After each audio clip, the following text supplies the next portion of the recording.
Plain blouse stitch ಮಾಡುವಾಗ neck loose ಆಗಿ shoulder drop ಆಗಬಾರ್ದು ಅಂದ್ರೆ ನೀವು ಪೈಪಿಂಗ್ ಕೊಡೋಕ್ ಮುಂಚೆ ನೆಕ್ ರೌಂಡ್ ನ ಸ್ಟಿಚ್ ಲೆಂತ್ ಚಿಕ್ಕದಾಗಿ ಇಟ್ಕೊಂಡು ಒಂದ್ ಸ್ಟಿಚ್ ಹಾಕೊಳ್ಳಿ. ಆಮೇಲೆ ನೀವು ಪೈಪಿಂಗ್ ಕೊಡೋದ್ರಿಂದ ನೆಕ್ ರೌಂಡ್ ಅನ್ನೋದು ದೊಡ್ಡದಾಗಿ ಶೋಲ್ಡರ್ ಡ್ರಾಪ್ ಆಗೋದು ಅವಾಯ್ಡ್ ಆಗುತ್ತೆ. ಸೊ ಇಲ್ಲಿ ಪೈಪಿಂಗ್ ಕೊಡೋಕೆ ನಾನು 1 ಇಂಚ್ ಬಯಾಸ್ ಪಟ್ಟಿ ಯೂಸ್ ಮಾಡಿದ್ದೀನಿ. ಸೊ ಬಯಾಸ್ ಪಟ್ಟಿ ಕೊಡುವಾಗ ನಾವು ಪೈಪಿಂಗ್ ನ ಸ್ವಲ್ಪ ಎಳೆದು ಕೊಡೋದ್ರಿಂದ ನೆಕ್ ರೌಂಡ್ ನ ಇದು ಕೂಡ ಸ್ವಲ್ಪ ನಮಗೆ ಕಡಿಮೆನೆ ಮಾಡುತ್ತೆ.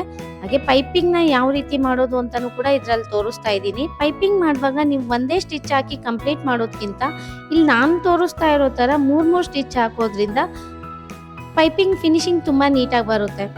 ಸೊ ಫ್ರಂಟ್ ಅಲ್ಲಿ ಯಾವ ರೀತಿ ನಾನು ಫಿನಿಶಿಂಗ್ ಕೊಡ್ತಾ ಇದ್ದೀನಿ ಇದೇ ತರ ಮಾಡಬೇಕು ನೀವು.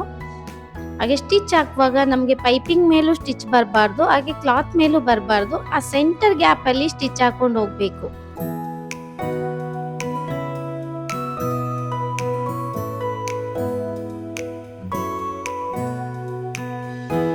ಸೊ ಪೈಪಿಂಗ್ ಅನ್ನೋದು ಬ್ಯಾಕ್ ಸೈಡ್ ಕಚ್ಚಾ ಇಲ್ಲದೆ ಎಷ್ಟು ನೀಟಾಗಿ ಬಂದಿರುತ್ತೆ.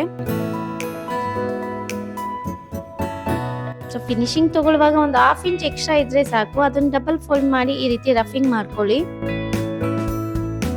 ಸೊ ಪೈಪಿಂಗ್ ಅನ್ನೋದು ಇಷ್ಟು ನೀಟಾಗಿ ಬಂದಿರುತ್ತೆ. ಸೊ ಶೋಲ್ಡರ್ ಡ್ರಾಪ್ ನ ಈ ಪೈಪಿಂಗ್ ಅನ್ನೋದು ಅವಾಯ್ಡ್ ಮಾಡುತ್ತೆ.